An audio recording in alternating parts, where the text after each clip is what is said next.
Hello guys, good morning. आत्ता वाजल्या सकाळचे 5:30 आणि आज आहे डे 4ची सुरुवात ब्लॅक कॉफीने चालू करतो. तुम्हाला माहितीच आहे माझं रोजचं ब्लॅक कॉफी फिक्स असतं.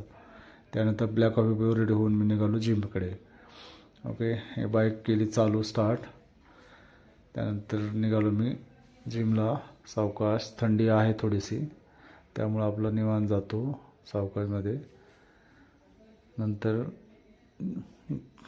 पार्किंगला पोचलो. पार्किंग पोचल्यानंतर आलो जिमला. जिममध्ये आलो, लाईट चालू केली.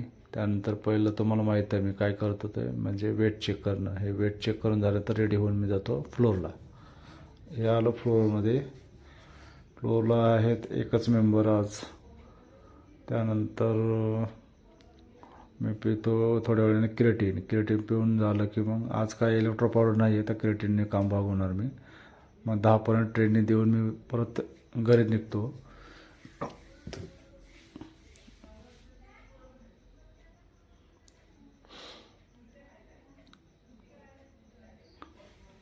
घरी निघालो मी आता. घरी जात दूध घेतलं पहिलं. दूध घेऊन झाल्यानंतर घरी जाऊन रेडी होऊन मील घेतला. मील खाऊन झालं, थोड्या वेळ बसून मी निघालो परत जिमकडे. कारण की आता वर्कआउट आहे ना आपला, मग वर्कआउट जायच लागेल. पण त्याच्यानंतर आज पेट्रोल नव्हतं गाडीमध्ये, पेट्रोल टाकून घेतलं. पेट्रोल टाकून झालं की पोहोचलो मी जिममध्ये आलो, रेडी झालो. त्यानंतर फ्लोअरला येऊन हे आपलं फ्लोअर आहे, 2-4 मेंबर आहेत. आज माझी बॅक खूप एकदम आकडलेली होती, त्यामुळे मी रोलरने स्ट्रेच करतो आहे. कारण की काल मी पुल वर्कआउट केला होता, तुम्हाला माहीतच आहे. काल पुल वर्कआउट केल्यामुळे माझी बॅक खूप आकडलेली आहे. कारण का रेस्ट भेटलाच नाही बिलकुल. त्यामुळे खूप आकडले असल्यामुळे ह्याने मी रोलरने स्ट्रेच करतो. लोअर बॅक आणि अप्पर बॅक दोन्ही स्ट्रेच करून घेतलं. त्यानंतर आपण आज पुश वर्कआउट करणार आहे. तर पुश वर्कआउटला आपलं शोल्डर रोटेशन हे तुम्हाला माहीतच आहे. मी तुम्हाला नेहमी सांगतो, शोल्डरचं रोटेशन करणं खूप गरजेचं आहे. त्याने की तुम्हाला थोडंसं इंजरीचे चान्सेस कमी राहतील.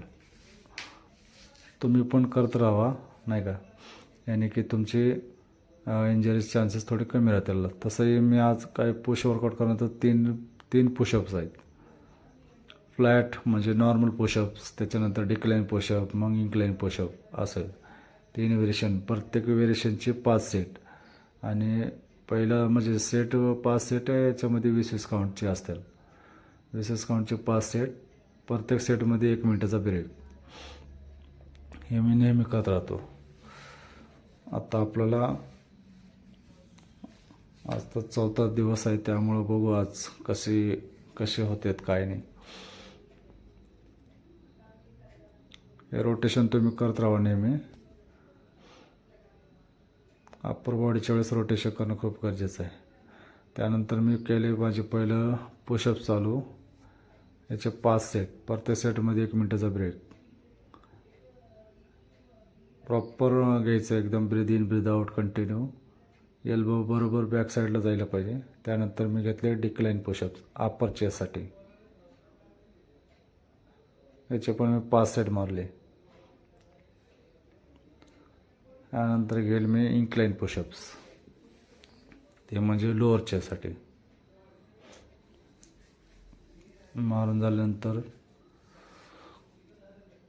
थोडंसं हलकंसं स्ट्रेच करून मी आपलं बॉडी कंडिशन दाखवून राहतो तुम्हाला कसे आहे ते. आपले 5 सेट मारून झालेले सर्व.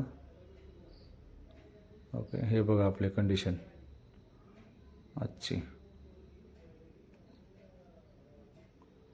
फरक काय लगेच जाणवणार नाही, कारण की आपला हा 4था दिवस, त्यामुळं थोडा वेळ लागणारच आहे. कारण 100 दिवसात चॅलेंज आहे. त्यामुळं जेवढं सावकाश होता येईल तेवढं चांगलंच आहे आपल्यासाठी. फक्त डाएटवरती चांगलं फोकस असणं गरजेचं आहे. तुम्ही पण जर चॅलेंज करत असाल 100 दिवसाचं, तर त्याच्यामध्ये डाएट वगैरे सर्व एकदम कॅल्क्युलेट मोजून खायला लागेल तुम्हाला. जसं की मी खातो आहे आता मोजून एकदम प्रॉपर. दिसतात ना थोडेफार ॲप्स वगैरे दिसायला लागलेत. त्याच्यानंतर बायसेप, शोल्डर, हे बघा मस्त आहे ना, दिसते का कडक. हे बघा या साईडचा पण ट्रायसेप, बायसेप ट्रायसेप एकदम मस्त पंप झालेला आहे.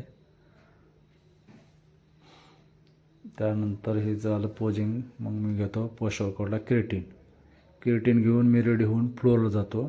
थोड्या वेळाने माझा पोस्ट वर्कआउट मी ओट्स मिल खातो, हे तर तुम्हाला माहितीच आहे. अर्धा तासाने ओट्स खातो मी जाऊन फक्त. 4 वाजता माझा पोस्ट वर्कआउट असतो, ते म्हणजे ओट्स. त्यानंतर मी 6 वाजता डिनर करतो. माझा डिनर हा 6 वाजता असतो. हे बघा डिनर झाल्यानंतर 10 वाजेपर्यंत काम करायचं. त्याच्यानंतर 10ला सुट्टी झाली, हे माझी सुट्टी झाली, मी निघालो घरी. ओके, बाकी आता 5 डेला भेटू आपण. Okay, bye, good night.